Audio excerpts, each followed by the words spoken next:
Ladies and gentlemen, welcome to the Potter Than Hell podcast. This is your last stop on the crazy train of hard rock and heavy metal. So sit back, buckle in, and hang on. Here we go.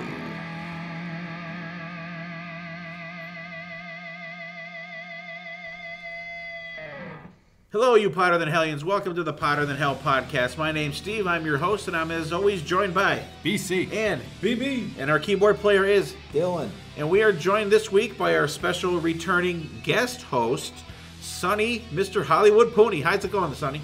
It's going great. How are you guys? I'm glad to be back. Not too bad. We are freezing our asses off here in Pennsylvania is what we're doing. It's warm today, though. 15. Yeah, actually it was. It's 15 degrees. It got up to like 20 today, I think. 20 so. was the high. It's 15 It was pretty miles. warm.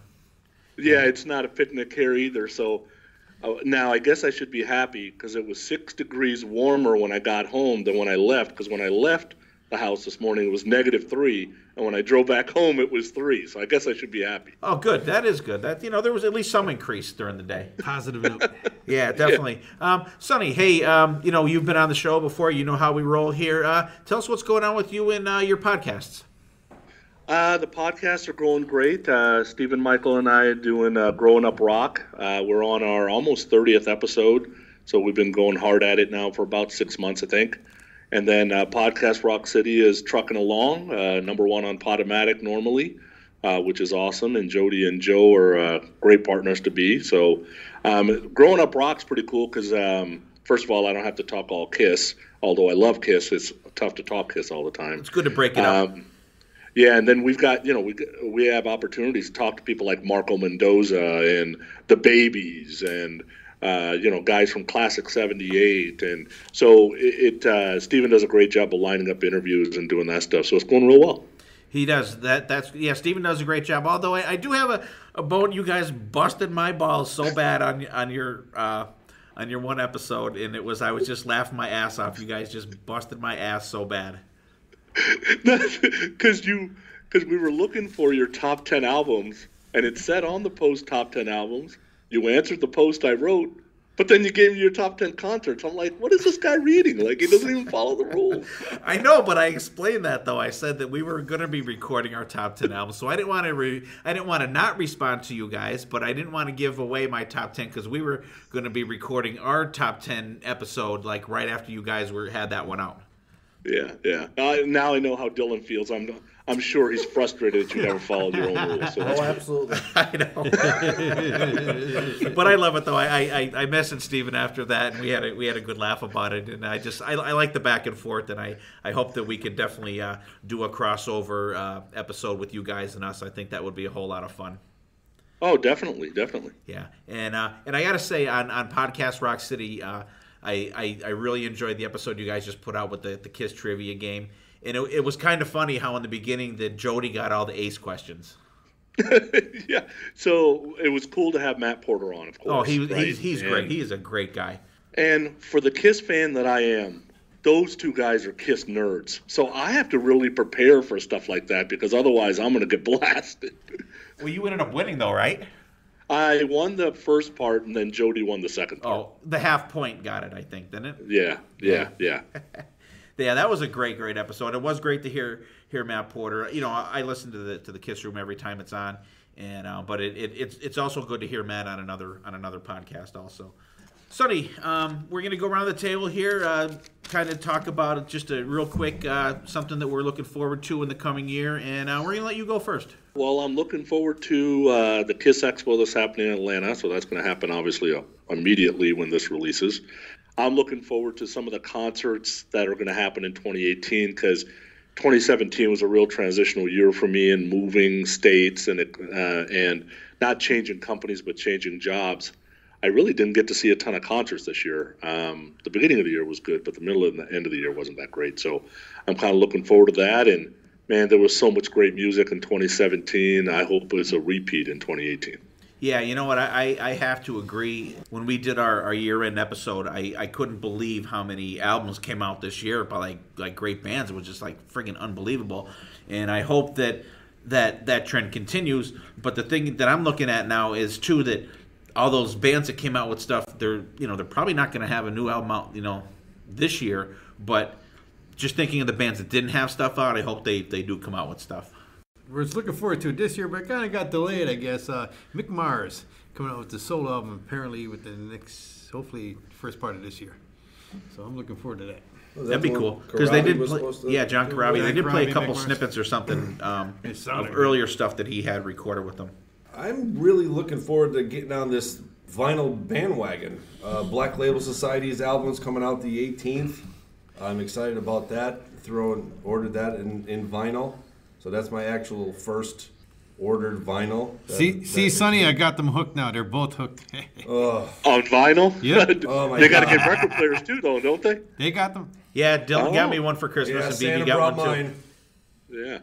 So we're hooked in, I guess. So I'm not an outcast now. Yes, you are. That's funny. The only thing that mine doesn't has is an 8-track. It has the record, it has the CD, it has the tape, it has the radio. You can do. It has everything now. So. That's cool. Yeah, and I'm looking forward to the M3 Festival this year. It's going to be the 10th anniversary. And Sonny, hopefully you and Steven can actually get up to that this year. Any thoughts? It's May 4th and 5th. May 4th and 5th. I don't know what your work schedule is or Steven's is, but Steven had mentioned before of possibly making it up to that. Yeah, I got to look into that one.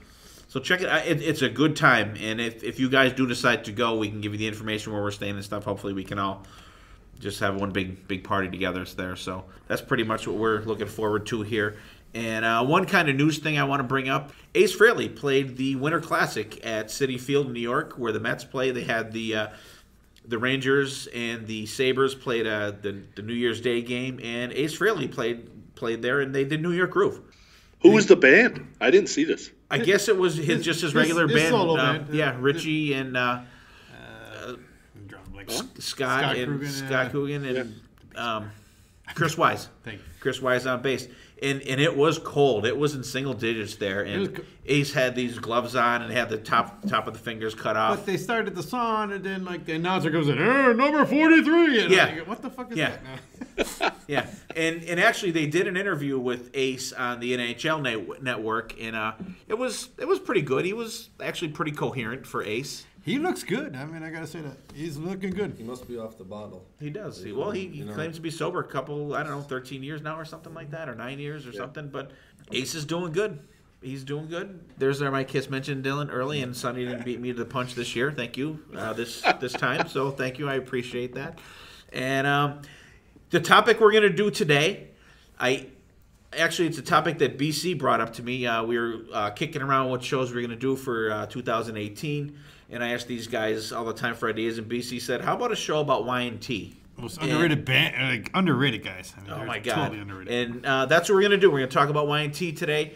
BC's topic, and Sonny being a Bay Area guy. I mean, he's physically in Milwaukee now, I believe. Correct, Sonny? Yeah, that's correct. And I remember you texted me and said, "Hey, would you like to join us on a Y&T episode?" And I typed in, I think 1,000% in, don't care what it is. Yeah, it was like 1,036% I'm in or something like that. You texted me. No hesitation. Yeah. What we're going to do is we're going to make our own greatest hits Y&T album. And what I have to say to start off is BC brought up the idea. I'm like, okay, that's cool. I'll be able to pick 10 songs, no problem. Yeah. And then I start listening to it, and I'm like, how could I pick this song and not pick this song? And it just was like, wow, holy fuck. One of the hardest lists I've ever had to pick. So you got your AC/DC calculator out. No, I didn't know. No. No. I was talking to you last night. I'm going, why don't we just do top 10 Y&T albums? Because narrow it down to 10 songs is incredibly hard. Well, you get 12. You get 2 bonus tracks. Yeah, but still, you can narrow it down to 15. It'd be hard. How was your process to figure this out, Sonny? I knew it was going to be difficult right out of the gate. So what I did was I have probably about 140, 150 songs on iTunes that are Y&T in my library, right? So, and some of them are repeats because they got a lot of live albums and compilations, that kind of stuff. I narrowed it down to 25 pretty easy. And then I'm like, okay, I'm going to have to put a rule on myself, no more than 2 songs an album, otherwise all of Black Tiger is going to end up on this list. So I went to no more than 2 songs an album, and then pared it from 25 to 17, and then basically drew out of a hat to get it down to 12 because I had a bitch of a time getting it to 12. Yeah, it was tough. So I'm assuming from your just last comments that Black Tiger is your favorite Y&T album? Oh, yeah, there's no doubt. Yeah, anything you want from a rock band, whether you're blues-based rock, whether you're hard rock, whether you're a little more jazz or straight ahead, Black Tiger's got it all. It does. You know what? But I have to say my go-to album from Y&T is definitely Down for the Count. Love it. Absolutely Great love album. it. Great album. You know, front to back. And there's a couple albums, there's a couple songs you're like, but like for pretty much they don't have a lot of skippable songs on their albums. Even the underrated, under the kind of radar ones like Musically Incorrect and Endangered Species. Albums like that a lot of people don't know about, and even the newest one, Face Melter, it's not really out there a whole lot. There's just not a lot of throwaway songs on there. Yeah, I usually what happens to me is I choose melodic over everything. So because there's so much music, usually that's what catches my ear. So like Musically Incorrect, especially in Endangered Species, the music is not as melodic. It's a little more dry, where Face Melter came back to what they used to do. So that's kind of where I'm at, but I love all Y&T, so I really can't go wrong. All right, cool. There's no wrong Y&T. BC, what's your go-to Y&T album? Oh, God, I don't know. I mean, there's so I got many. a gun to your head. You have to pick. Come on, pick one. After I get done pissing myself, I love Contagious. Really? There's not a bad album, but I mean, Contagious, I don't know, something about that. Maybe because Jimmy DeGrasse came into band, and I was a huge Jimmy DeGrasse guy. Okay. BB, what's your go-to? I like the Earthshaker. I think that's when Dave took Wright over, like full vocals, I believe. I think front to back, those 10 songs are kick-ass tunes. Earthshaker's really good. Really good. Dylan, I know you're not participating in this. Do you have a go-to Y&T album? I think every album that you guys said should be a go-to Y&T album, but I mean, it's a band that I don't think they put out a really shitty album. I'd say Black Tiger always holds a near and dear to my heart, but I mean, they're all great. Yeah, and I didn't really get much of a chance to listen to the first 2 albums when they were yesterday and today. Anybody got any thoughts on them, Sonny? What do you think about those first 2? They are a tougher listen. I will tell you that they are a tougher listen. I like if you listen to Yesterday and Today and Struck Down, and then you listen to Earthshaker, there's no way you would believe that is the same band. No. I have to agree. And I don't think that the production's not there either. No. But they sound like mid-70s albums compared to the 80s. Like they're definitely Moody updated. Blues-ish. Animal Woman. And the other vocalist, that Hayes, I'm not a big fan of the way his voice sounds. Yeah, I mean, there are some songs there that are you some like, good songs that they actually Alcohol. still play and that translate good into their live set now. But 25 hours a day. Yeah, 25-hour days is freaking great. Sonny, how many times have you seen Y&T live? March 6, 2018, the Shank Hall in Milwaukee will be my 44th time. Oh, wow. You suck. I had to go back to the archives and count. We were literally just talking about that before we got on with you, and I think we came up with 4. 4 or 5. Yeah, but I've seen they all don't play around here. Yeah, I've seen all incarnations. I've seen all lineups except for the new lineup. I've seen all the mixes of the lineups. I think they're the only line. We've seen two of them twice. We've only seen a different bass player once, but it was the last time. No, we saw him with Leonard Hayes, though. Yeah. No, we saw him with Phil. Oh, Phil Kennemore, yeah. Yeah. Wow. Saw him with Phil, Brad, and did we see him with the new guy yet? No, it would have been Mike Vanderhoel would have been the drummer at that point. Aaron Lay just got in. I mean, he just started mid-2016. Yeah, because actually we saw one of the last shows with the guy that was before him. Brad Lay. Yeah, that was one of the, because we saw him at BB King's, which was, that show was just, I can't believe they can play at a small place like BB King's, because we were like maybe 3 people away. I will post some pictures from that show, and we were just like so blown away from that show. It was just like fucking unbelievable. And right, to be in a band that they're at that caliber in New York City, what was there, maybe 75 people there? no, there might have A little bit more. No, there A were little bit probably more? maybe Or about something? 150. Really? But It don't It seem wasn't like a lot. It was better. Definitely no, it wasn't a wasn't- lot. It was better for us though. Yeah. Oh, sure. You know, it was great though, and they just translate so well live. Just gotta absolutely love these guys. Yeah, and there's stories about in Europe. See, I have a connection to Brad Lang because he's from Sacramento and he's good friends with a friend of mine. So that's I went cool. to a couple of like summer parties and that kind of stuff. And there was talk about like in Europe, they would do a show. Let's say they'd be the opener of one show, then take the train to a different country and play that night again. Really? Like they are road dogs.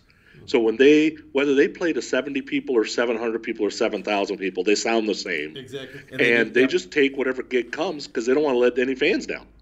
And they don't, and they deliver. We saw them at. Actually, I think it was either the first or second year in M3 they played. They were the first band of the day that played. I'm like, how the fuck are these guys the first band to play a festival? Like, especially around here. I was just blown away by it. And that was one of the 2 years that we were there for the first band of the day. But we were just like how the hell are these guys the first band? And I think they played 25 minutes, which we were like, holy fuck. I think the first band plays 25 minutes. Yeah. Like every Mother's Nightmare, that was 25 minutes. But at least they, when they played M3, I want to say, when was the last time you went down? 2 years ago? 3 years ago?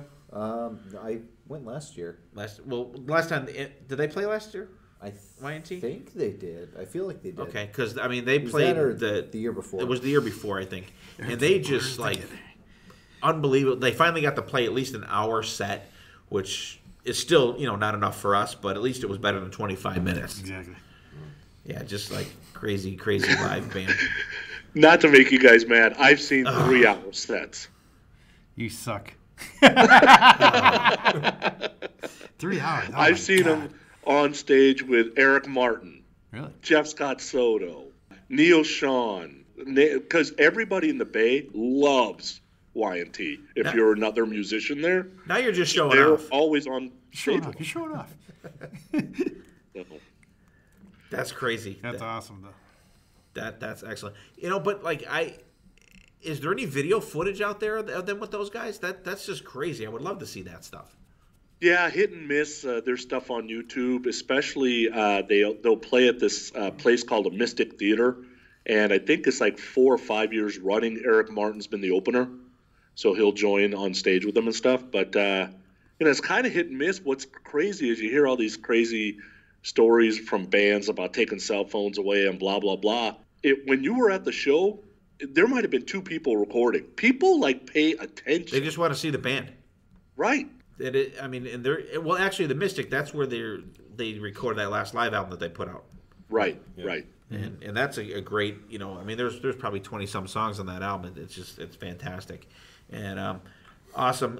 Let's get into our list. Sonny, you're our esteemed guest. We will let you pick first here. Go ahead, my friend. All right, so I'm going to go with number 10, and my number 10 was Eyes of a Stranger from Contagious, 87. I love the solo. I love the melody.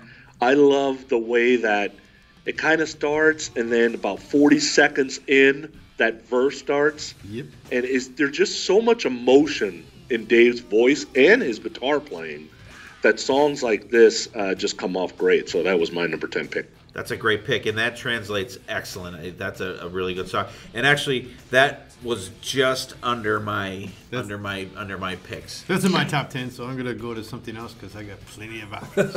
Okay. Yeah.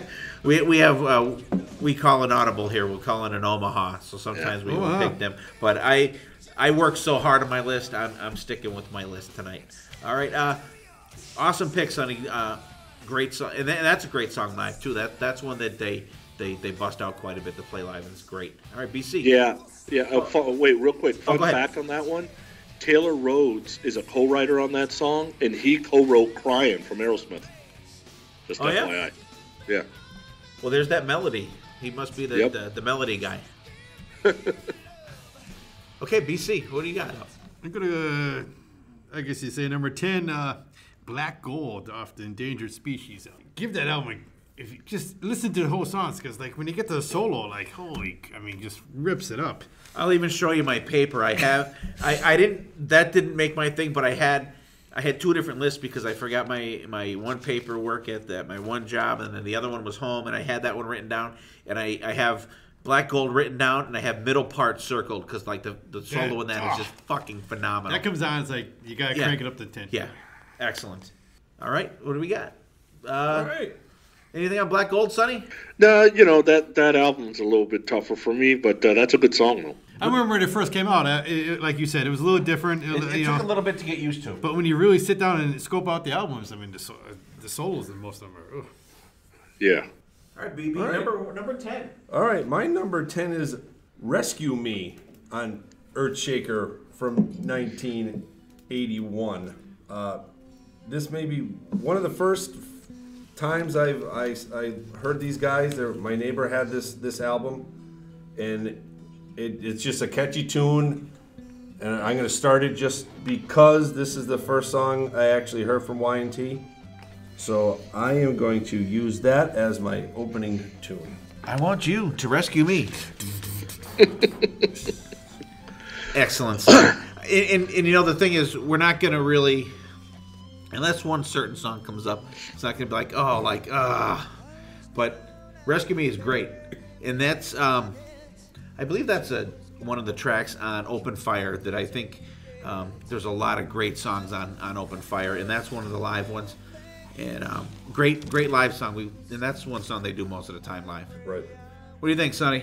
One of my favorites. I'm going to replace it because it was going to be on my list later. But see, Y&T, especially that song, if I'm listening on the headphones and I'm like grocery shopping or whatever, like I got to be very conscious of if I'm singing out louder.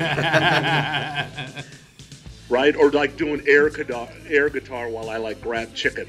Like stupid stuff. Like Y&T makes me do stupid stuff. You can grind your coffee beans to it. Yeah. All right. Good pick, BB. My number 10 is going to be appropriately off the album 10. It's called Going Off the Deep End. It is probably one of the most hard-rocking songs of Y&T, and my album is I set it up like an album. I have a side 1 and a side 2. And I wanted to end the album with like just a straight out rocker song, and I don't think there's more of a rocking song of Y&T than Going Off the Deep End. Excellent, I love it. Yeah, it's a great song. Yep. It was on my list. It was on my list. Wow, I mean, I squeezed one in before everybody else. Cool. Yeah. All right, Sonny, what do you got next? All right, so Rock and Roll Baby's going to make a mess of my head. Lipstick and Leather. All right. From In Rock We Trust. I think this song's about a chick I knew that worked on Broadway in San Francisco. Oh, I'm kidding. That's a different story. That's a whole nother show. It's crazy. Like when you really listen to some of the Y&T lyrics, he's pretty raunchy at times. Yes. But the melodies and the music and the guitar playing kind of hides all. It kind of makes you not think about it.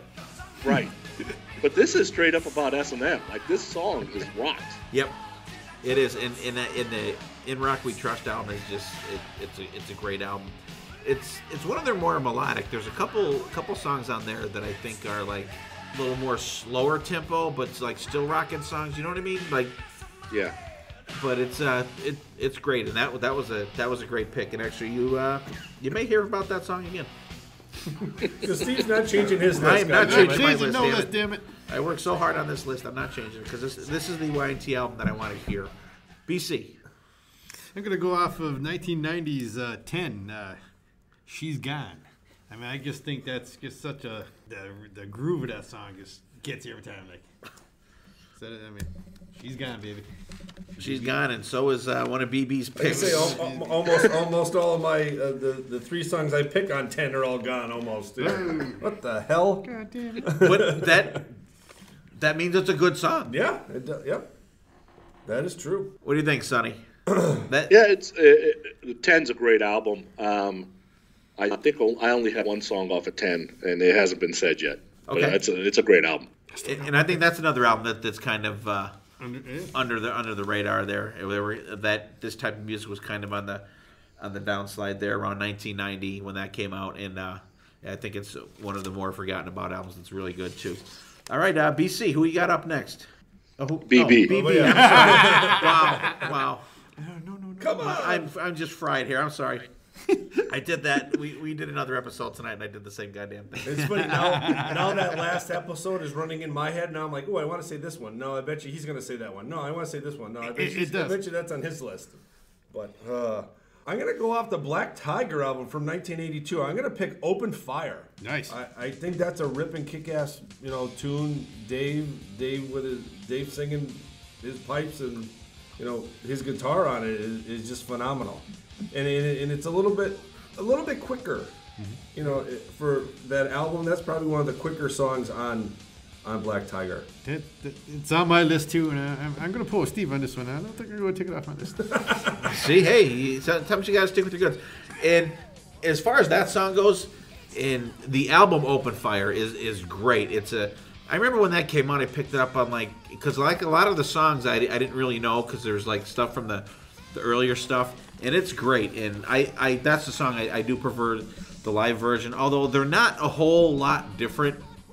And I've noticed, I'm sure Sonny, you would probably agree, some of their songs, not this one, but just a general Y&T thing, some of their songs kind of have a swing to them. I don't know if it's like a jazzy feel to them or bluesy feel, just kind of like a little swing to them. I don't know if that's even, if I'm even saying that correctly, but I don't know. I just kind of get that feeling some of the songs. When one of them comes up, I'll say that, and maybe you'll know what I'm talking about instead of talking out of my ass. No, what you're saying makes sense because I always say that Y&T is blues-based rock. There's no doubt. Yes. Right. But a lot of blues is very dreary, and this is fun blues. Right. Yes. So that's kind of where you're getting the swing thing from. Right. And just another song that is like that pops into my head is Death or Glory from Iron Maiden. You kind of have that dun, dun, dun, dun, like that kind of swingish sound to it, but it's like a hard rock song, but it has that element of swing type music is the only way I can really describe it. And, Yeah. Anyone out there listening, just message me and tell me that I'm losing my mind, and I won't disagree. All right, my turn, right? I am going to go with, as Y&T usually does it towards the end of the show, they play this song. It's very good. It's off of Sonny's favorite album. It's called Forever from Black Tiger. And it's just a fantastic song. It's a rocking song. When it first starts out, you get that kind of melodic guitar in the beginning, and then it just, bang, it just kicks in. And that's a song that you could definitely see them doing, ending the show right before an encore, and it's just a blasting song. I fucking love it. Yeah, it's definitely another great tune, and that was on my list.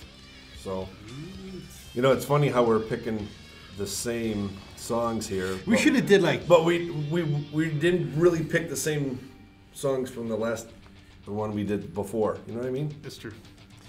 Yeah. It's funny. But sorry. Absolutely. What do you got on Forever, Sonny? I had it on my list, and there's going to be some that I move off the list. That ain't going to be one of them. So we will talk about that one later. Absolutely. You're pulling a Steve. Absolutely. Okay, Sonny, you're up next then. All right, so number 8, I'm going to go with Barroom Boogie. And this is that, that swing blues you're talking about. Yes. And it's just if a lot of Y&T, for the folks that know Y&T, they'll say, okay, oh, yeah, that's the great guitar player, whatever. Yeah, it kind of sounds blues. Oh, yeah, they're kind of cool. But they don't really listen to the lyrics, right? And one of the things that got me hooked into Barroom Boogie, and this is just part of the lyrics, right? I think it's on the last verse. Woke up next morning with a trash can head. When I looked to my left, oh, man, I wish I was dead. There's Frankenstein's daughter all curled up on me. I said, baby, see, I got to go home. It's an emergency. But she said, but you are home.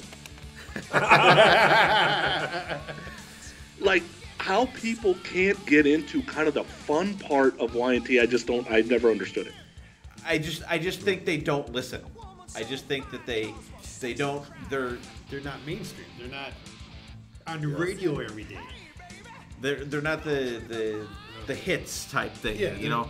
And there's a lot of bands like that. If you delve into what they're actually saying in the songs, especially Y&T, because it's just like, you know, listen, the lyric you just said, it's like right. it's crazy. They paint that picture right in your mind of, you know, what it is. And that's right. You know, you can see the video for every song. Yeah. When you listen to the lyrics. And how many of us here can actually identify with those specific lyrics? I don't know. That's right. You know, that's all I'm saying. You know, all names, all people will remain nameless, and you know, but that's. I don't know who she is. True though. I remember one night before BC was working at the firehouse. He was a volunteer. We were out the night before, and we left, and BC was still at the bar. And the next day, I was working a shift, and BC's mom calls, and she's like, "Have you seen Brian?" We're like, "Well, yeah, last night." And like he comes strolling in the firehouse about 1 PM. Looked like he just got dragged behind a car for about 6 miles. Like, dude, you better fucking call your mother. She's looking for you. And it was a night like that. Did she have a Frankenstein head? No, not that bad. No, if it's the one I was thinking of, it wasn't. But it was just one of them things where. There's a funny story that goes with that. Oh god. Yeah. We'll leave that out there now. Yeah. Okay. Women are always talking about the walk of shame. Our shame happens when we turn over the bed. Yep. the roll of shame. The roll of shame. All right. I lost track. Where are we? Who's up next? I'm up. All right, BC. I'm sorry. Oh god. Like I said, I'm going crazy here too. We can have Dylan cut that out if you don't want it in the show. No, that's fine. I have nothing. I was going to shake my head at Dylan. No, you're not anyways. I'm going back to 1985 with Down for the Count. Don't tell me what to wear, because I've been told. I love that song. I mean, that's a great album. I mean, then again, I'm going to say this 500 times. You guys are going to tell me, shut the fuck up. Tell me a bad Y&T song. I mean, but I shut the fuck up. All right. But I mean, it's a good rocker. I love the middle part when he's talking about, you know, you got snails in your food and all that. It's a great song. Going back to listen to the lyrics. I mean, yeah. I like the part when he says, "I wasn't wearing no tie." The maitre d' looked at me and said, "Boy, you must be high." You know, and that kind of reminds you of the part where Ferris Bueller in the movie goes into the restaurant and the guy's really snooty. That's I always think of that movie when I hear that song. Abe Froman, Sausage King of Chicago. All right, good pick, BC. Hey, anybody that picks any song off of Down for the Count is good in my books. All right, BB, what do you got? My next song is going to be the opening track for Contagious, which is Contagious from 1987. Love this song. This is probably my favorite Y&T song. Just the melodic tone to it. The video is hilarious. It's just a really, really good tune that you can listen to over and over and over. And you just can't. I don't think you can get sick of that song. No. Love it. Good pick. Yeah, I like to get the gang vocals. Hi, in that one. Yeah. Very cool pick. Good job, BB. See, you're learning. All right. We're schooling you right here. Thanks, buddy. And I am actually going to continue along BC's lines of thought here, and I'm going to have another pick off of Down for the Count. It's a song called Anytime at All. I love the background vocals, the melody in that song, and that's probably the closest that I'm going to have to a ballad on my album. And I mean, it's not close, but it's a very melodic song. I love the background vocals in that song, and I think it's a great song. I love the drums on that whole album, and actually, Claude Schnell, that was Dio's keyboard player, played keyboards on Down for the Count. So there's another little thing going on there with a guy from another band. And Anytime at All, you guys, if you haven't checked that out, great melodic song. The lyrics are very cool, and the background vocals are phenomenal on that. Yeah, these are the kind of songs that drive me nuts. Anytime at All has everything any Bon Jovi hit has ever had, but hasn't made 100th of the money that any Bon Jovi hit has made. Absolutely. I would stack that song up against any Bon Jovi song out there that has made any money. So crazy. That's insane. Oh, well, maybe we'll do a Bon Jovi show one of these days. Crickets. Okay, Sonny, what do you got up next, buddy? All right, so my original number 7 was Rescue Me, but I'm going to replace it with an oddball one, and the song is called Face to Face. So there was 2 albums that Y&T released in 2003 and 2004 called Unearth Volume 1 and 2, and this one was off of Volume 2. And basically these songs were demos. They either scrapped or stuff that was supposed to finish but didn't finish, or somebody thought it was a throwaway track or whatever. But Face to Face was a collaboration between Y&T and Montrose, because Ronnie Montrose wrote part of the song. Oh, okay. Yeah, because actually that was one of the songs you texted me about before we came on the air. And, Right. And I didn't get a chance. I didn't get a chance to listen to it, but I will definitely have to check that out, because I going through the albums. I don't have it, but I will definitely look for it. But They're. I mean, like Sonny said, they're like maybe songs that were just. They're I mean, I love both of those albums.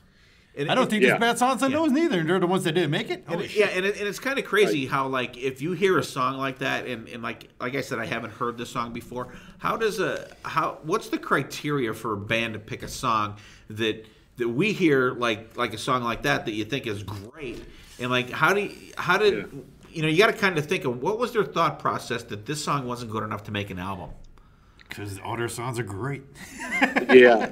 And I mean? think, So, educated guess here, this song circa 88, so this is happening in between Contagious and 10, and the song is straight ahead Montrose rock and roll, wasn't going to fit on either one of those albums.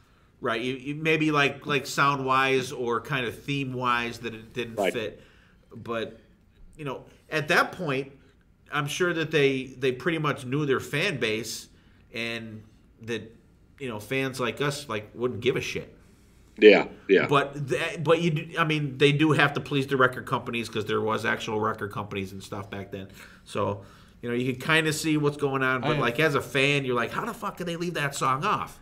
But there's the process that how it probably happens. Yeah, bullshit. Which I got four. But we get to enjoy it as a bonus track later on. 4 of my picks are off the Unearths. I mean, they're both. Check them out. I mean, they're both great. Good pick. I like I said, I have not checked that out. I will definitely have to check that out, Sonny. I'm going to save your text so I don't forget what the fuck it was. BC, what's up next? Jesus, I got so much to go for. Let's go with the Face Melter from 2010. I Want Your Money. Because everybody wants money. Especially your money, BC. If I had money, I'd fucking burn mine. But again, like Sonny said, they got back to I don't know the word I'm looking for here. Help me out, people. I just think it's a great album. Back to the roots. Back to BC's having a brain fart here. Just a good. There's no such thing as a bad wine. A little different texture to it. Put it that way. All right. Hey, you gotta throw something out there that you think someone hadn't heard. Like, not that Y&T has hits, but you gotta throw something a little different out there. We will definitely have to check that out. What was that one again, BC? I Want Your Money. I Want Your Money. Facebook. Okay. Very cool. BB, who you got up next, buddy? My next pick is from my favorite album, Earthshaker. I'm going to go with Hurricane. Nice. Another great Dave vocal tune. Love it. I think I actually heard. This is my neighbor's album, so this is probably my second favorite song off this album. I just can't say anything bad about this album. It's really good. But Hurricane is probably my second best off this album. Love it. Good pick. It's a Hurricane, yeah. It's on my list, and BC's coming down on my you. top 4 are going to pull Steve. I'm not changing no matter what. All right, good call. Hurricane, Sonny. Love it. I just didn't make my top 25. Get out. Really? Didn't make your top 25? No shit. Didn't make my 25, nope. Wow. Not melodic enough for you or what? No, there's just so many good songs that as soon as I put the no more than 2 an album, Hurricane got bounced. Oh, okay. Okay, we can understand. We can understand that. Absolutely, we could definitely live with that. Good pick. I just love the live versions of it. Yeah. Yeah. And my next pick is going to be Sonny. I already picked the song "Lipstick and Leather" from "In Rock We Trust." Great song. Like I said, I'm not changing my list. I'm sticking to my guns here. No Omahas for me. You sticking to his lipstick. Great song. I am. I'm sticking to my lipstick. It's going to be Cherry Red. Great song. We discussed it before, and I'm sticking with it. Okay, Sonny, what do you got next? All right, so I'm going to pick a song that we have not touched this album yet, and I'm going to pick a song off of Mean Streak. And Mean Streak's got some great songs. This one's one of my favorites called Hang 'em High. Nice. And the song just kind of punches you in the face. Right before the solo and the build-up to the guitar solo, there's like this little marching drummer beat that Leonard Hayes does, and it builds into this huge solo, which is really, really cool. The other part that I like about Y&T, a lot of the songs are written by all four members. So there isn't very many Y&T songs where just one member wrote, and if it was one, it was usually Phil Kennemore. But Dave's thing was, if you're all in a room together and you're all kind of participating, You're all creating, then all of you should get the credit. Right. I always kind of thought that way. That say even if you go, here we go. I'm going to bring up Kiss again. So say you write a kick-ass Kiss song, and there's a solo in a song that is just a signature Ace Frehley solo, and pick whatever song.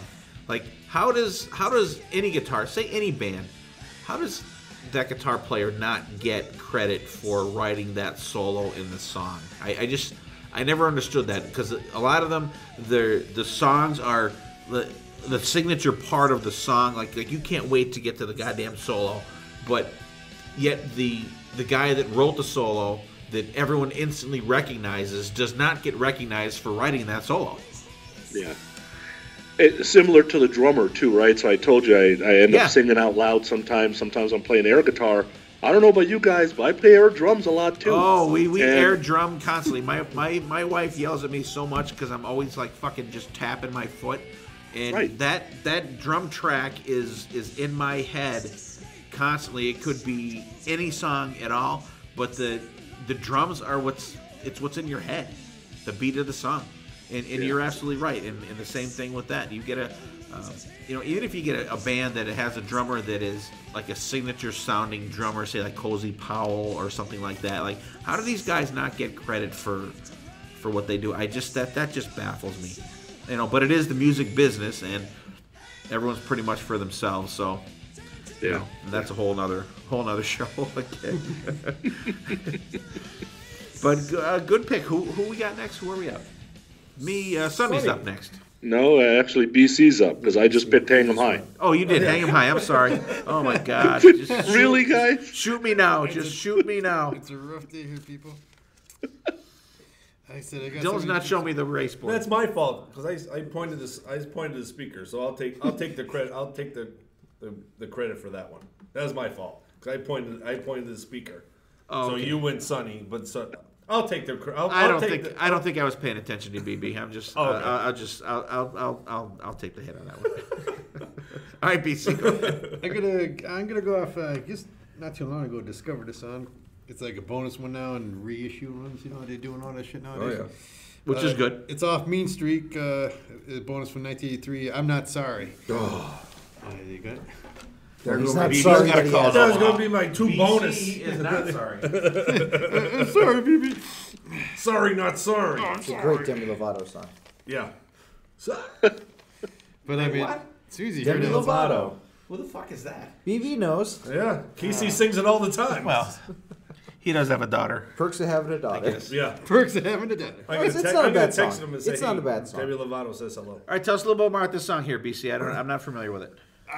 Like I said, I just discovered it within the last 2 weeks. What is it called? Right. I'm not sorry. It was a bonus track off bonus the Japan reissue. release off of Mean Streak.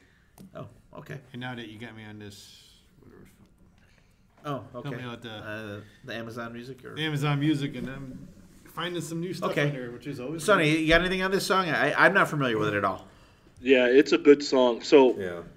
Y&T, and it's not Dave's fault by any means, but Y&T's made just as much money off me as Kiss has, because they released a U.S., then they released a UK version, then they released a Japanese version, Then they'll have a iTunes only bonus song. Then and I buy all the versions. Sonny so I got has like to 5 have them all. copies of Mean Yes, Streak. everyone. Yeah. Yeah, not a bad thing. Not a bad thing. All right, that's another song I'm gonna have to. I actually wrote it down. Another song I'll have to check out. Good call. Okay, BB. All right, here we go. I'm gonna follow Sonny's lead. I'm going off the album Mean Streak, but I'm gonna pick Midnight in Tokyo. Nice. Song about all the live shows they did in Tokyo. Another great melodic song that they have, and it's probably one of their I would say one of their popular ones. They usually do play it live. Catchy tune, because after he said Mean Streak, I'm like, oh wow, Midnight in Tokyo. I'm gonna All right, so good pick. Great song. It is a great song, and when we come back around in a little while, you may hear about that song one more time.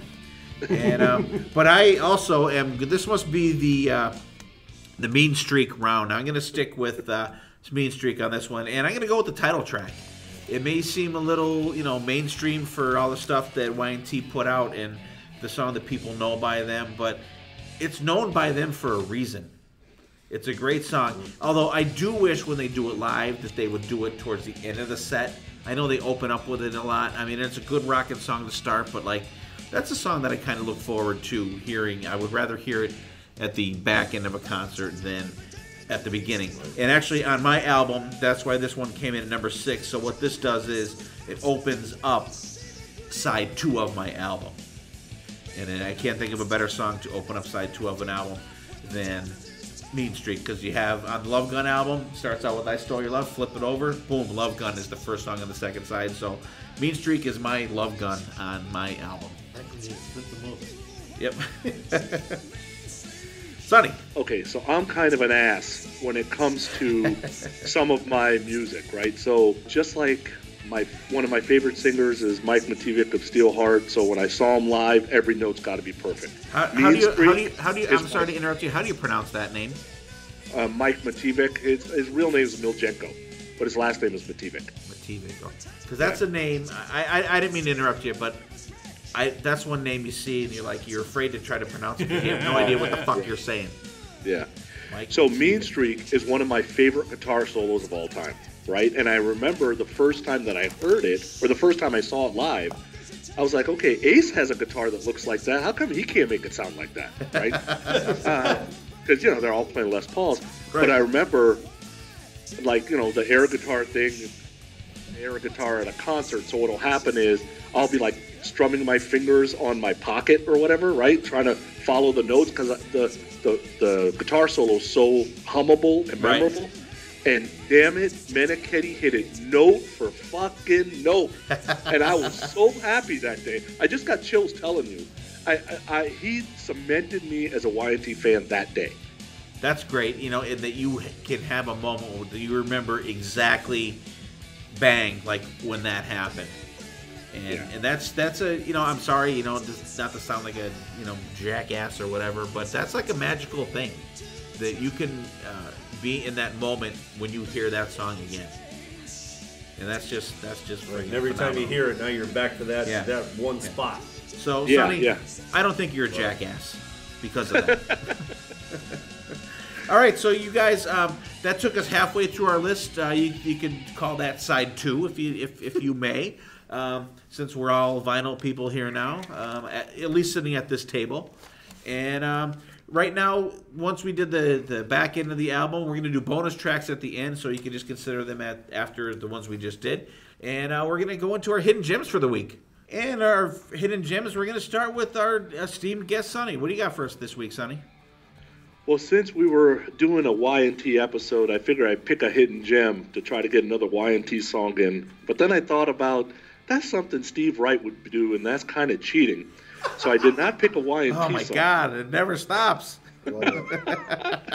But instead, I picked a Meniketti song. So there was 2 blues albums that he put out, and one of the blues albums was called On the Blue Side, and it was released in '98. It's got 12 songs on it.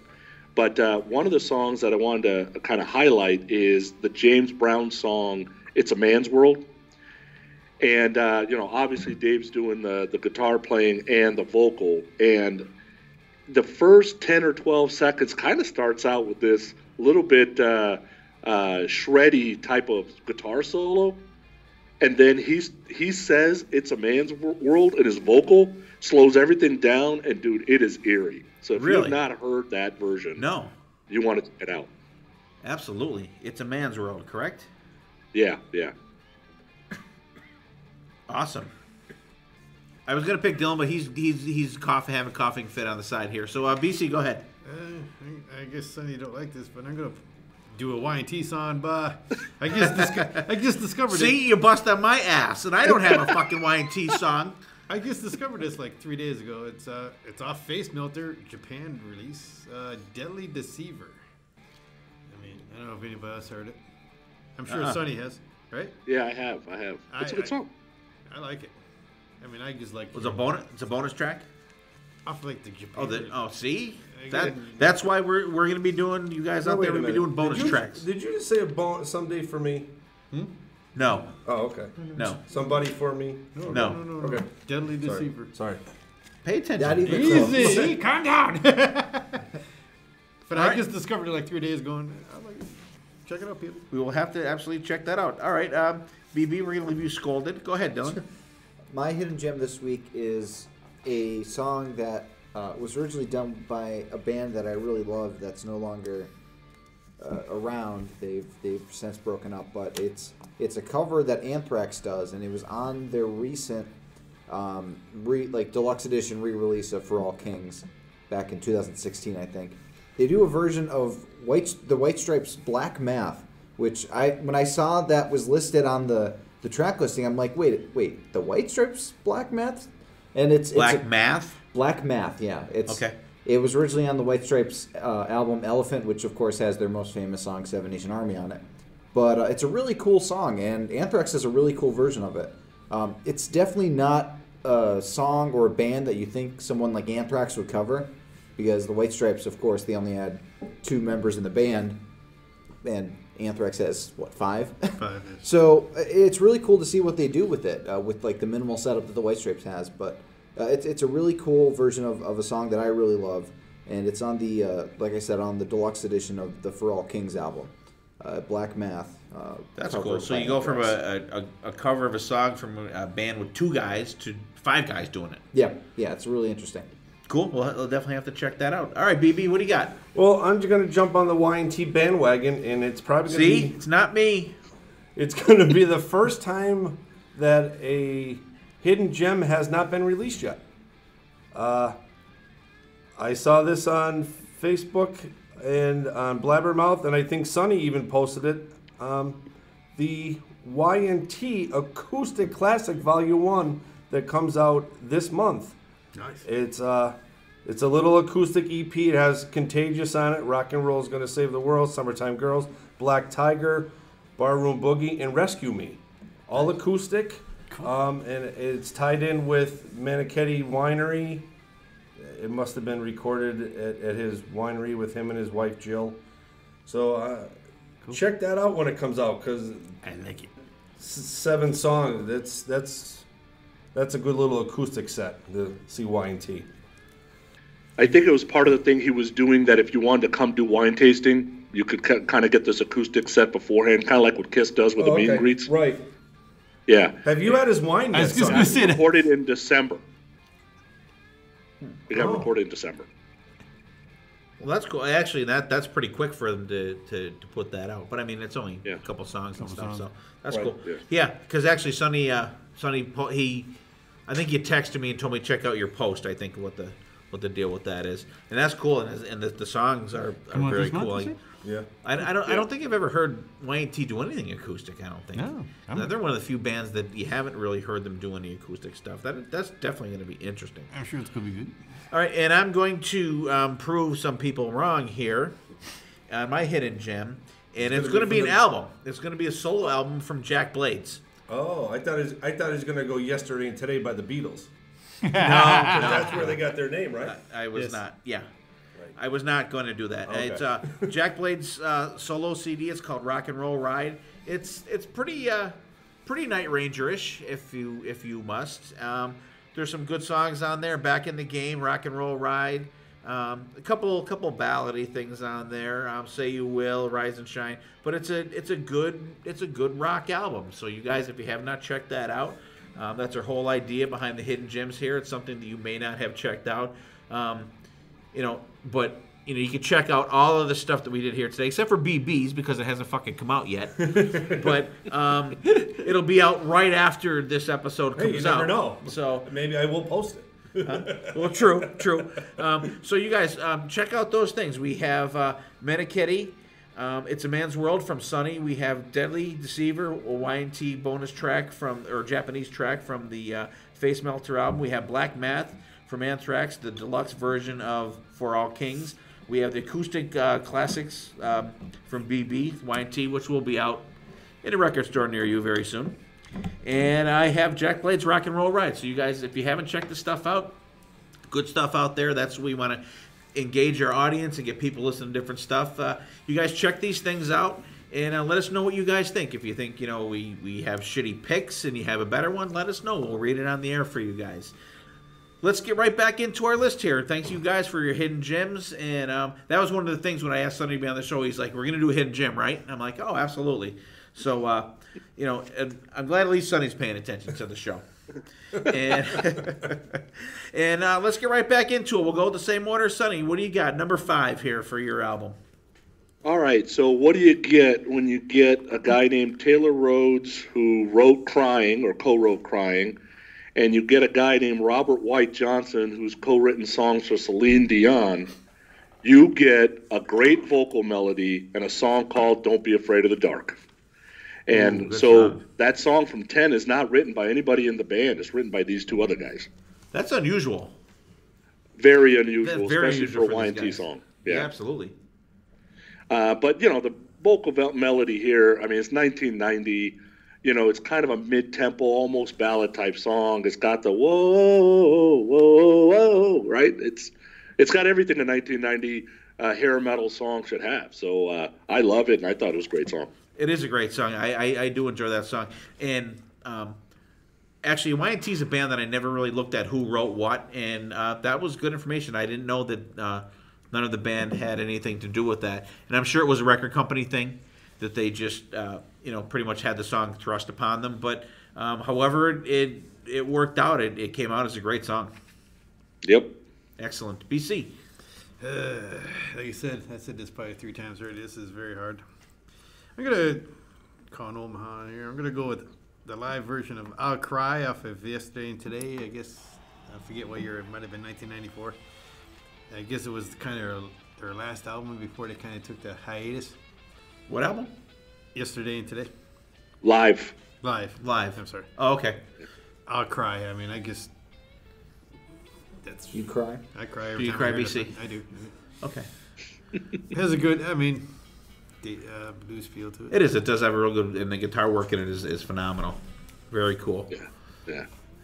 BB, what's up? All right, my next one, it's going to fit perfectly for today, or these next couple days. It's off the Musically Incorrect from 1995, a very underrated album from Y&T. I'm going to go with Cold Day in Hell. Probably the heaviest song on the CD. This song actually caught my ear today while it was in my ears on my phone here, and I was very surprised because I'm like, I couldn't remember what album this came off of, and I had to look back and so it's one of those, released in 1995. So not many people out there, they're losing interest at this time. When they kind of hear Y&T, that's not an album that they think of. Exactly. But Cold Day in Hell really definitely the best song on the album, in my opinion. I'm sure Sonny probably has one which is a little bit better off that album, but we'll see. We will see. We will. Cool. I think he's throwing out a challenge to you, Sonny. I don't know, maybe. No challenge taken there, because that is my favorite song off that album. Whew. All right, there you go. Thank See God. that? Good job. Yeah. You didn't have? Did you have it on your list or no? No, I did not. Didn't make the cut. That's all right though. Trying to mix it up here. Yeah, absolutely. No, real good song though, because I listened to those albums this week in preparation for the show. The first time I listened to these albums in years, maybe since they even came out. And I'm like, why didn't I listen to these albums more? Because there's a lot of good stuff on there. And like BC says, 100 times already today, there's really no bad Y&T stuff. But the Musically Incorrect and Endangered Species, they're two albums that are kind of like why the hell didn't they do? But I mean, I know the music atmosphere when they came out is it is what it is, but they're really good. They're pretty much focused Y&T albums. Like Sonny said, they're a little drier than the rest of the stuff out there, but there's some good rockin' stuff on those albums. Absolutely good pick, BB.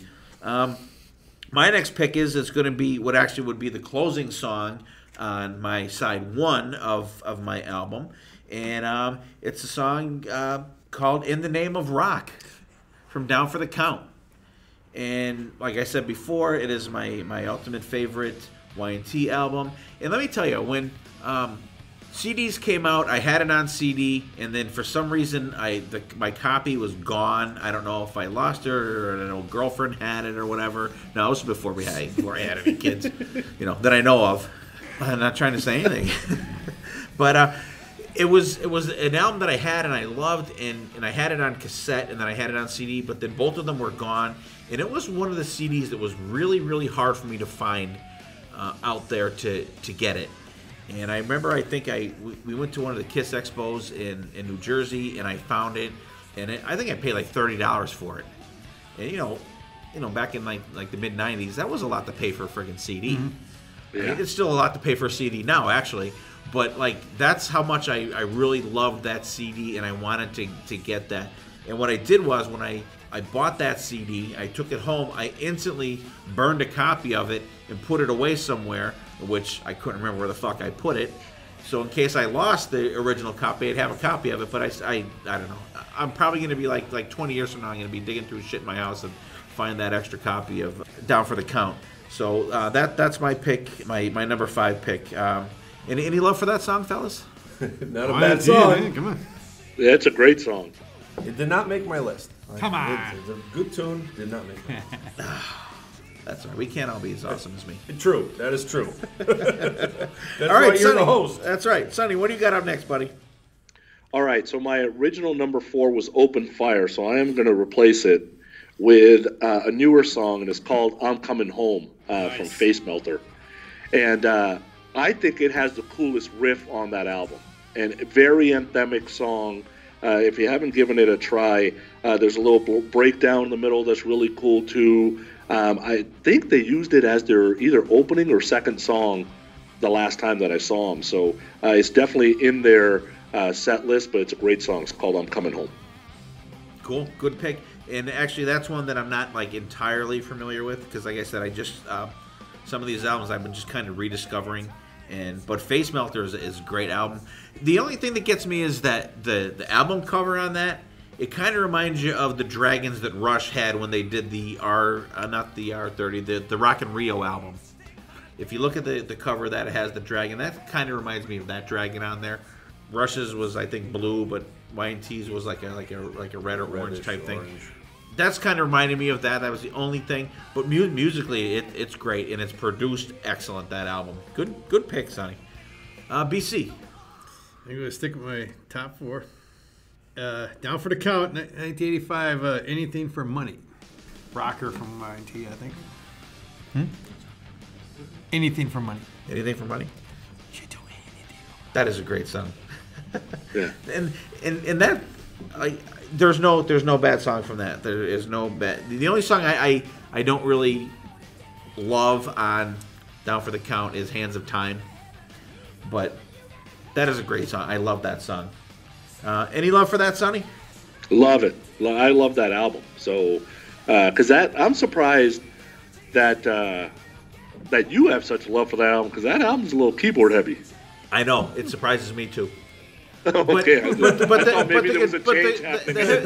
The heavy guitars for it though, that was an album that when that came out, I don't know why it immediately got me. It did. It was one of those albums that instantly, the first time, you have albums that you kind of listen to sometimes and it takes a little bit to get used to. You know, it's good, and then it grows on you. This was an album that like automatically just punched me in the face, and I'm like, wow, this album is like my favorite fucking Y&T album. All right, so that was BC, right? So BB. All right, I'm gonna slow it down a little bit. Nice.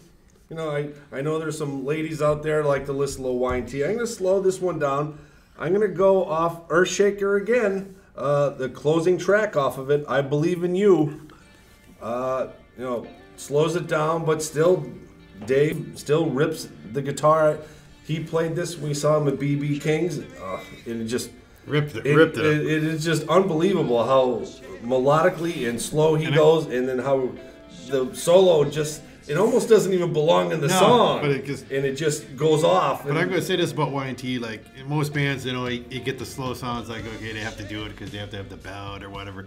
But Y&T slow songs are just phenomenal in my opinion. Right, and it's like 7 minutes long. It fucking goes. Good pick. Sonny, what do you think about that one? I love it live because, like you guys were saying, they make it last like 6-7 minutes. And I think that he's kind of got the Prince thing, James Brown thing happening, that if he feels like going longer, he's got to be making some sort of a move to these guys saying, just keep going, just keep going, just keep going. Right. Which we talked about that on our Guns N' Roses episode with your co-host, Stephen Michael. And that's what Guns N' Roses and... I don't know. I'm not sure about Guns N' Roses so much, but when Slash's band was playing for Rocket Queen, he would have some kind of signal if he felt like it that night to just extend the fuck out of that song and just keep shredding and shredding. And Rocket Queen was the song for them. And I think you're definitely correct that this song, I Believe in You, is that type of song for Y&T. If he feels like it, you know, it's probably kind of maybe a crowd feeling thing, maybe. That he feels like the crowd. You know what? These guys deserve me to like just fucking tear their heads off. Yeah. You know, good pick, BB. You may hear that in a song again, by the way. And my number 4 is going to be Back to the Mean Streak album, Midnight in Tokyo. I love that song. It is a great song, and the melodies are great in it. I love the background vocals in that, and I just there's nothing bad about that song for me. Very melodic song. Background is great. Love it. And I know we talked about it before, so we'll go next to Sonny. What do you got? Number 3, buddy. All right, so my original number 3 was Anytime at All, but I'm going to switch it for another Down for the Count song, Looks Like Trouble. I remember when there's a place at the end where he's kind of talking in the middle, and he says something like, the lady digs her heel into his foot and says, how about you buy me a drink? He says, sure, I'm sorry I put my foot under your heel. Like, it's just like stupid stuff like that totally catches me. Yeah, and like you said before, there's so many moments in their lyrics like that if you know, people like true fans out there just got in and delved into their lyrics, they would just like go crazy. And before we move on and talking about that stuff like that, I just want to talk real quick about how underrated Dave Meniketti is as a vocalist. He's known, you know, for his guitar shredding. This guy can sing. This guy can friggin' sing. Yeah. On the song Stars, when they did the hearing aid Stars, and we talked about this during a break with Sonny, and when they did that, Sonny's like, well, people were probably like, who the hell is this guy even singing? Back then, yeah. And I remember watching that when they, you know, the video where they showed them recording it and stuff like that. And I remember watching it when they were doing, because they did like the vocals and they said all the guys coming in and stuff like that. And I was hoping for Dave Meniketti to be one of the guys playing one of the solos on the song. But his vocals are great. Vocally, Sonny, what's your thoughts on Dave? He hasn't lost a step. And, you know, in the song that you're talking about, it's interesting that the powers that be thought that his vocals could rival Dio, but his guitar playing can't rival Malmsteen. Like, I don't understand. I agree. I totally agree.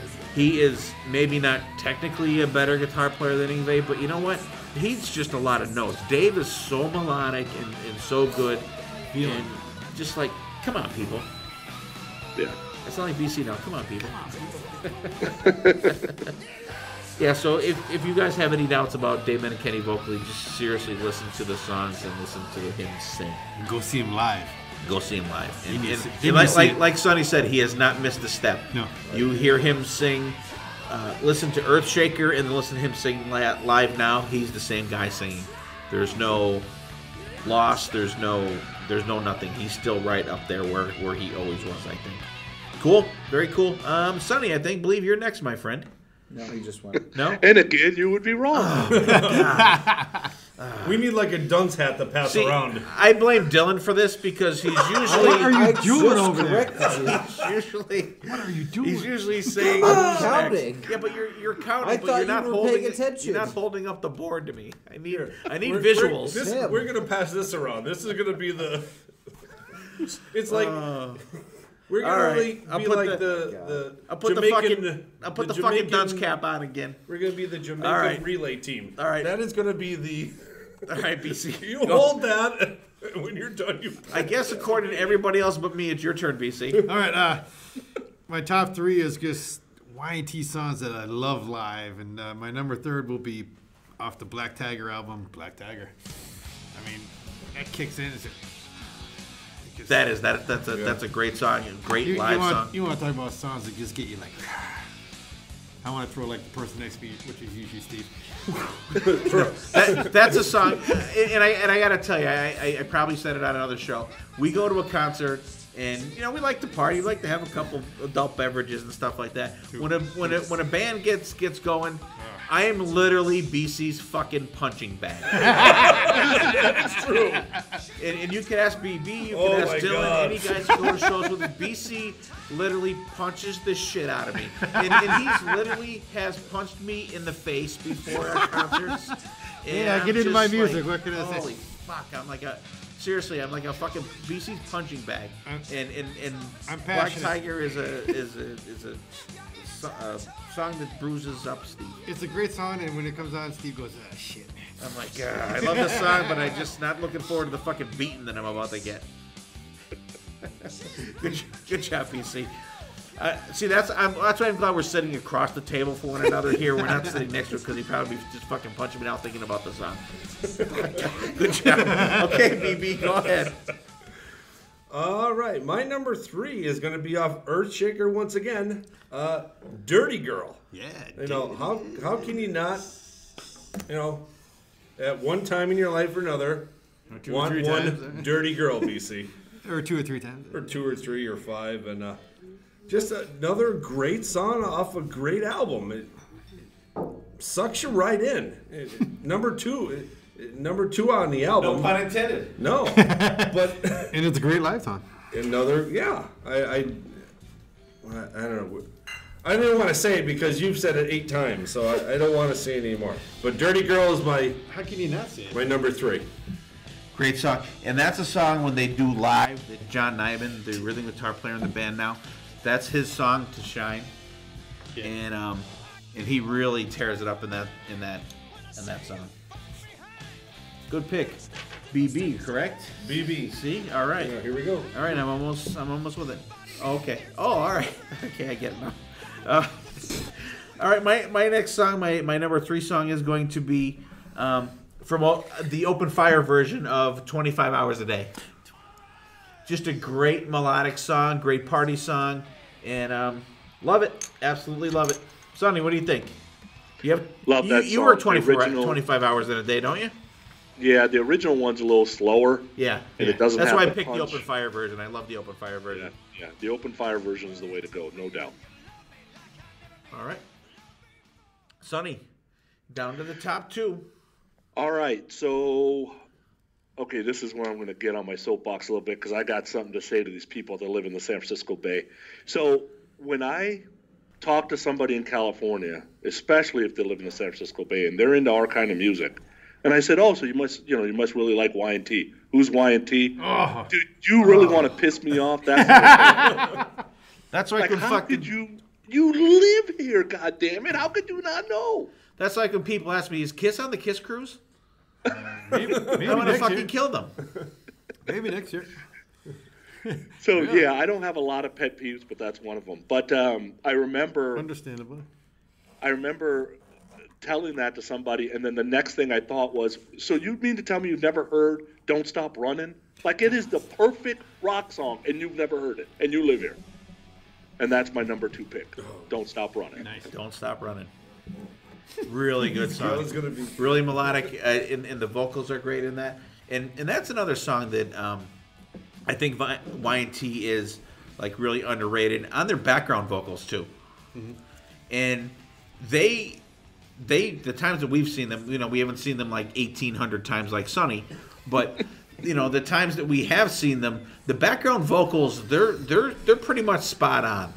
Oh yeah. And they're not piped in shit or on a cue or whatever the hell the other bands do, but they're spot on their background vocals. Very very tight band live.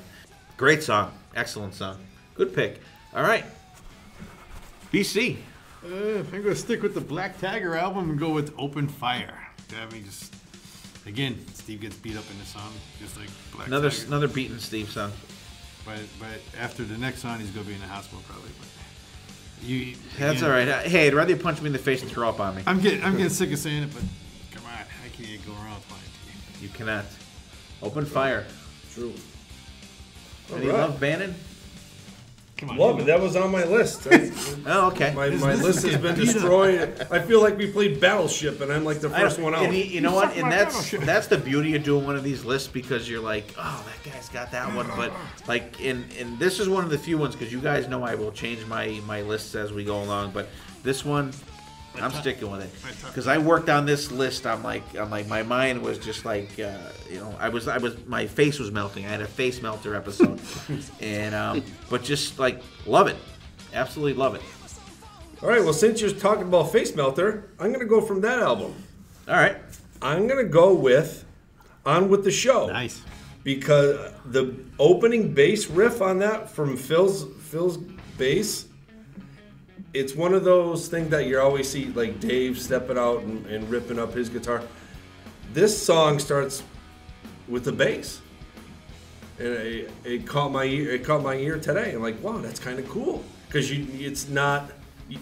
You don't expect it. it's like hearing the bass intro on a Judas Priest song. Yeah, I'm like, wow, that's kind of cool. And then the guitar fills in, but the way the bass opening is On With the Show is definitely cool, and that's making my album since my Battleship has been sung. Good You pick. talk about the bass, and actually, yeah. you actually just like sunk my fucking Battleship, but we'll get to that in a little bit. And A quick note on that. my next pick is a song we talked about before from No, what the I thought you said. No, I mean, talk about the bass real quick. I mean, I think he's so underrated, rest of his soul. I mean, Phil. As far yeah. as, And actually, him and Dave were the only two members that were constant since 1974. Yeah, and actually, what we're talking about is Dave Meniketti is the only guy left alive from the original guys. Y&T band.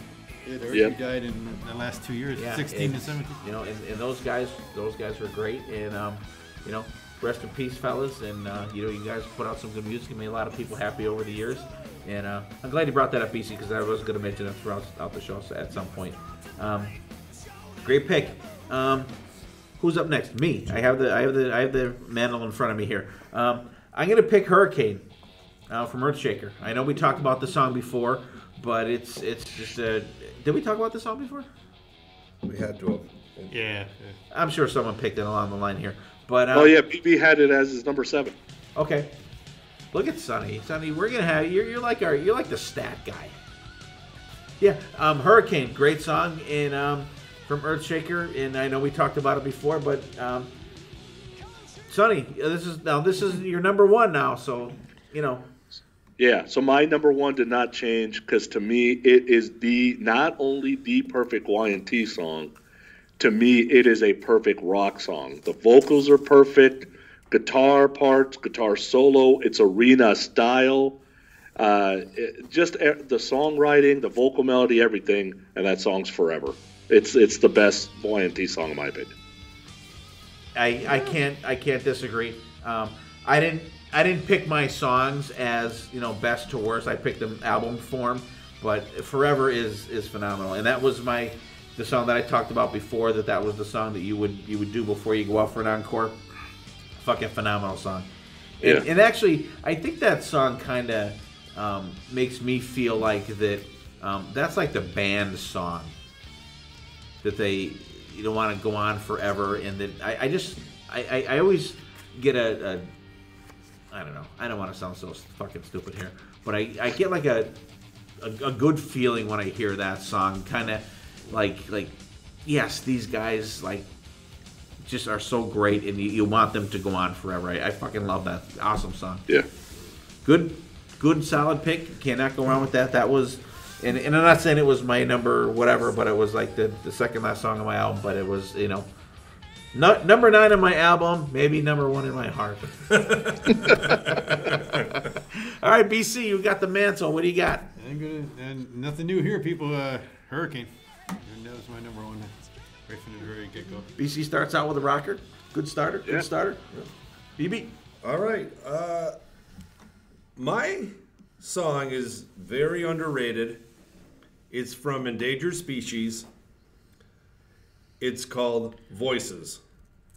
I picked this song because there's a lot of guitar. It's almost like the most instrumental song that Y&T has. Not a lot of vocals, a lot of guitar playing, and a lot of good guitar playing.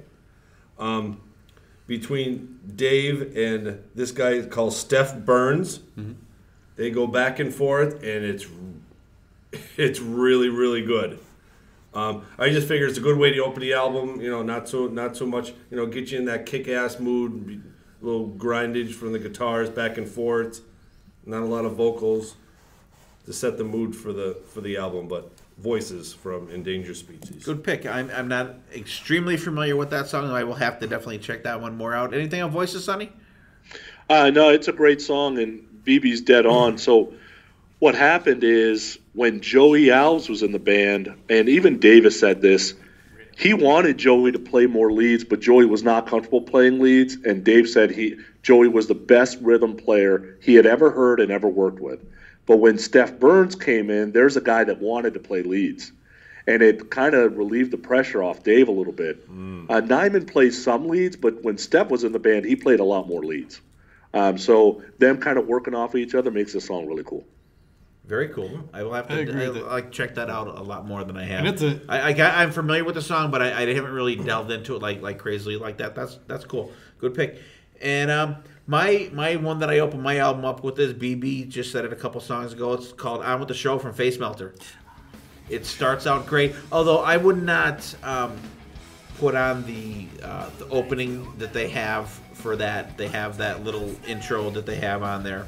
I don't really care for that too much, but the little prelude thing. What I would do is I would open it up with From the Moon. That is the little thing that you hear. They usually play it before Forever. Yeah. It's usually the song that they play before Forever. And that would be the intro that I would play.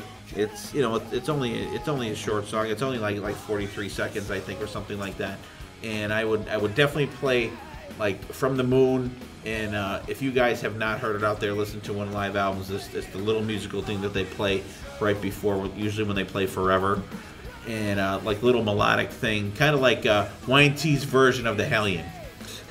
And that's what the song I would play before that. But On With The Show, like BB said, it starts out with the bass, and it's great. And it's not like BB said, it's not a typical starting song for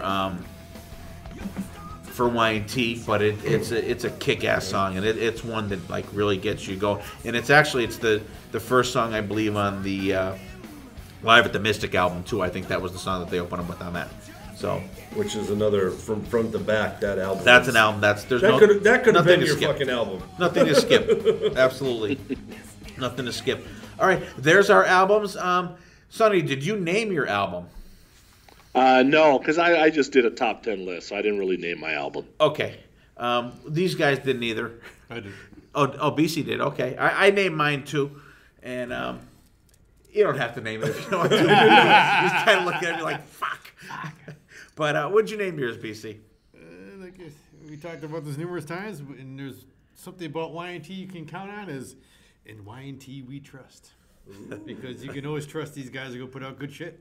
I like True. that. I do like that. BC. And I named mine. It's a name of one of the songs of my thing. It's called "In the Name of Rock," and I I thought that was Very fitting, appropriate very and fitting for Y&T, which you don't have to name your album.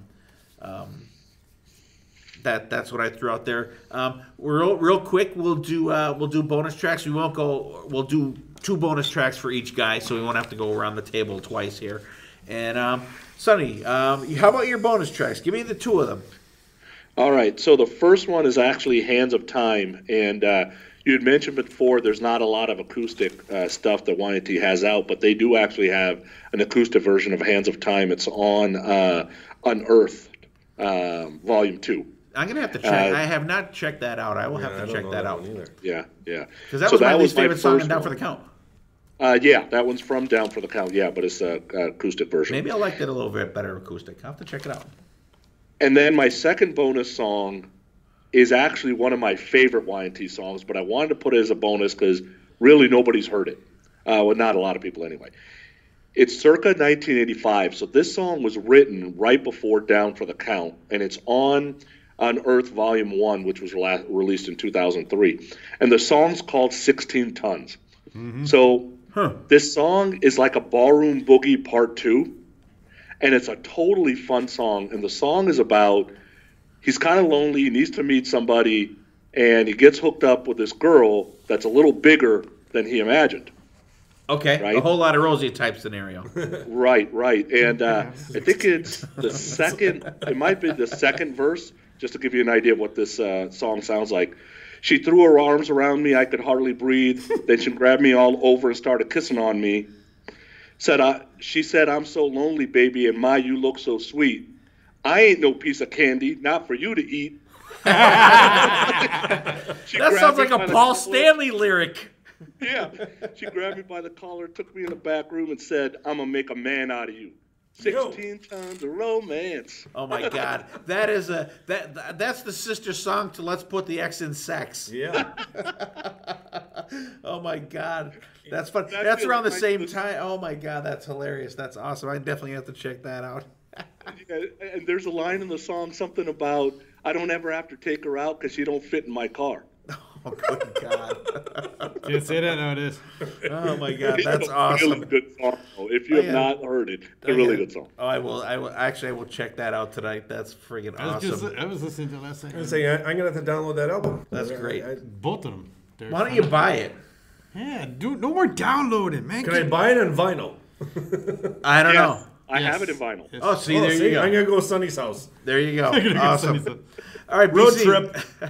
Cool. I'm going to have to check them out. I want to hear that song now. I'm dying to hear it. All right, BC, what do you got? Bonus tracks. Did you do both of them? Yes. Okay. Yeah, do both. I'm going to go with Over Under off of Unearthed Volume 2. Okay. I know you guys are like... I got to get that. I have not checked that out. I'm going to get it on CD before I get it on vinyl. Okay. So vinyl's going to be a little more. And I'm going to slow it down a little bit. Sail On By off Endangered Species. I guess it's not in-your-face rocker, but still. Little mellow song for you, BC. Classic Y&T. All right. Cool. BB? All right. My 2 bonus tracks are actually bonus tracks. And I can't believe they didn't make the actual album. My first one is going to be off of Mean Streak. The bonus is I'm Not Sorry. And the second bonus is off Black Tiger, is Somebody for Me. And it's just they're just regular Y&T kick-ass songs that I can't believe that they didn't make the albums. They made the Japan releases or the UK releases. Because everybody gets everything. Sonny picked I'm Not Sorry before though, right? I did.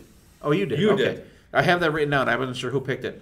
We'll see. Japan I have another. Japan, all these guys get everything. Europe. Sonny, you have to see. I just have to give you the visual. You have to see the pile of papers on the side of BB here.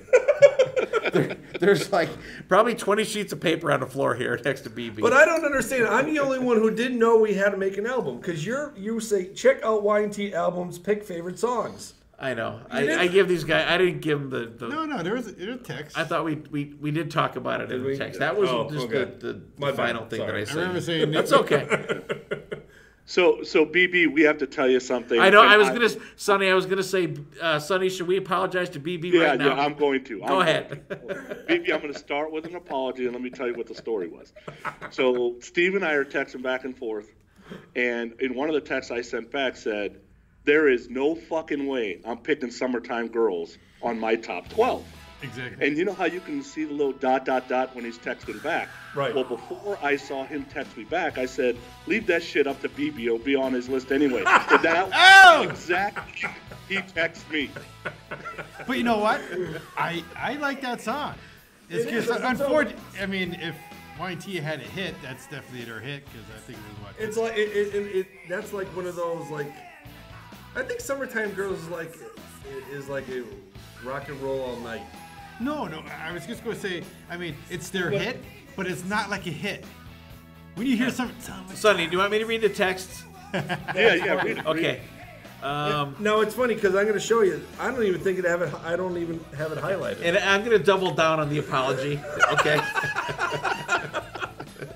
I texted him. It was yesterday. I said I didn't realize how hard it was picking Y&T songs. Wow. He said, I told you, I put my own rule, no more than 2 songs on a specific album. Otherwise, Black Tiger would have dominated my picks. The 2 yesterday and today albums are a tough list, and I said, I feel that way about Down for the Count, meaning best album. He said, great album, too. I said, I listened to the first one so far, not produced great. He said, and then Sonny goes, no fucking way. Summertime Girls is making my list, though. It's not even in the top 25 for me. I said, not on my radar. He said, another fucking rock and roll all night. I said, too popular, definitely. And Sonny texted me, and then we're texting this at the same time. I have money, it makes BB's list. But isn't that funny how I said it's like rock and roll all night, and Sonny said that? I know. I said, that's a piss song for me. I'll bet you BB picks it. Those were the 2 ones we were posted back and forth at the same exact time. And I'm like, holy shit, that's too funny. It's not even highlighted. All right. And yes! I have graduated! That was funny. I'm in my sophomore year of the university. Sonny, I was just gonna say that when you said that. That's fucking awesome. But I listen to you guys. It's great though. It's like, oh my god, like it was so funny. That's funny. You know, and like I said, I doubled down on the apology. And that means your teachings are doing well. You're getting out there. My Jedi training has progressed. That's right. Learning you have. Yeah.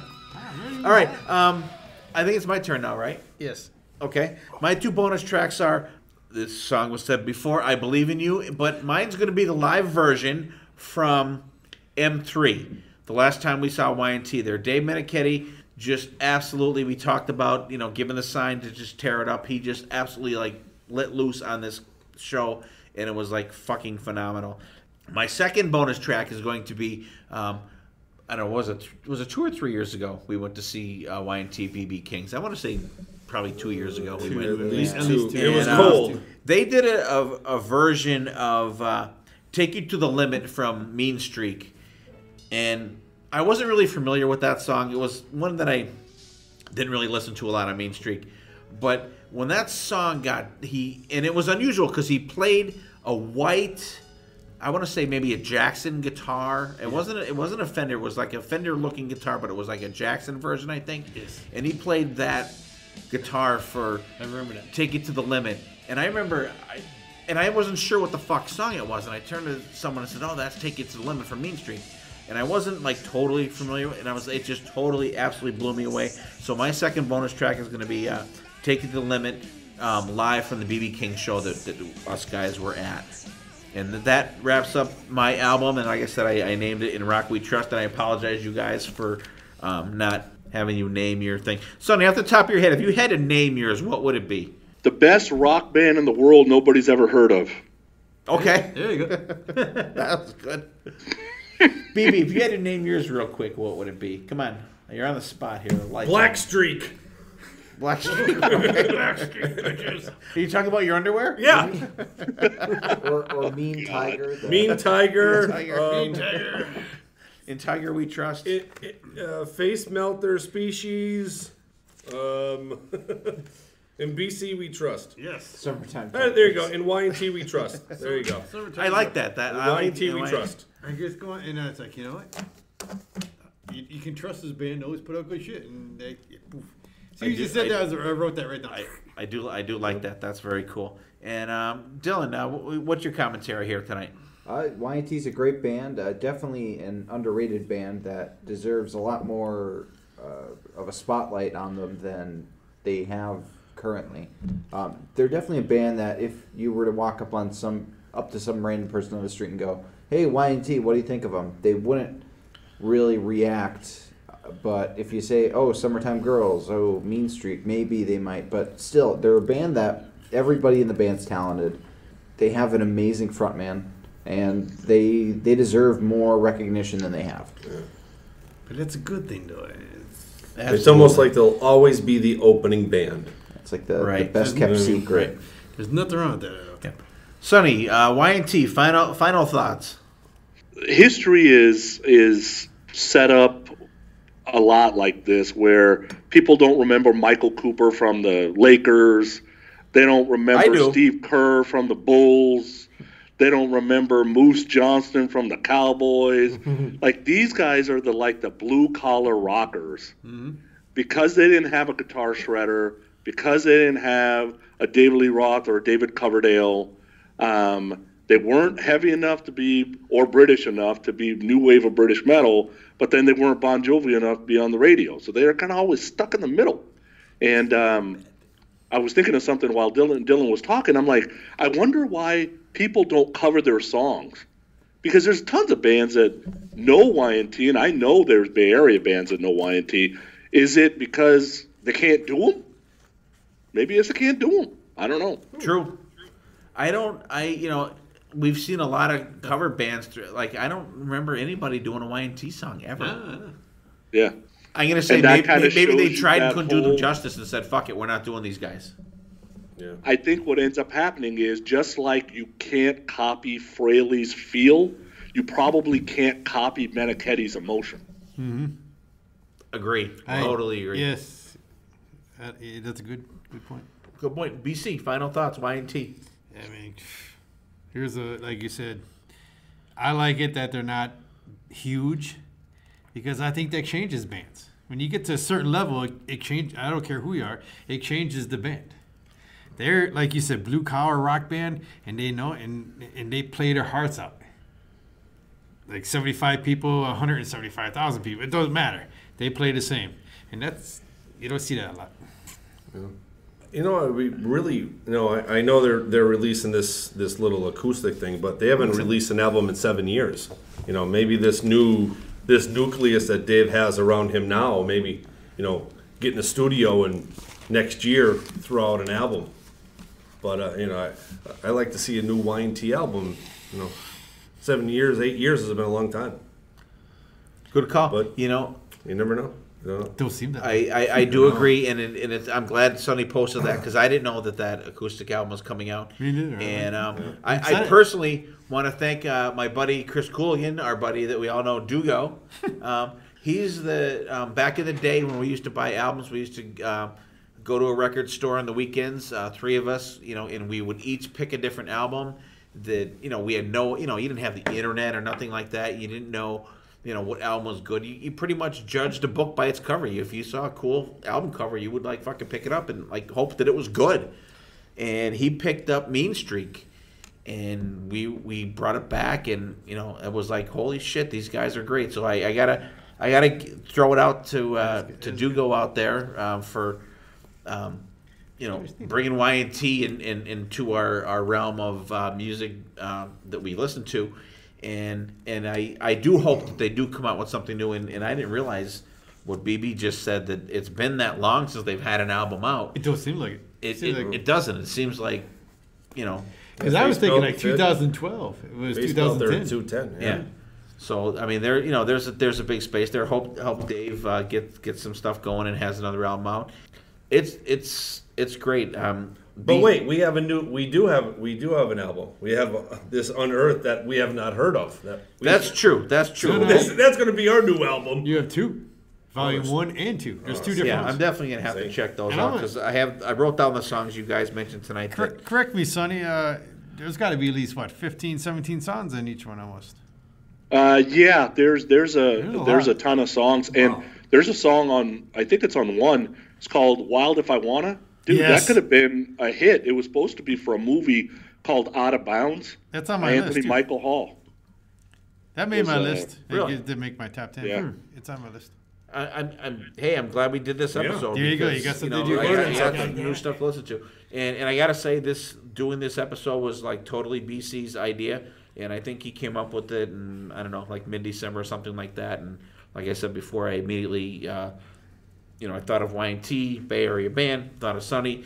Sonny, your partner's gonna be like he wants to charge me to have you on our show. And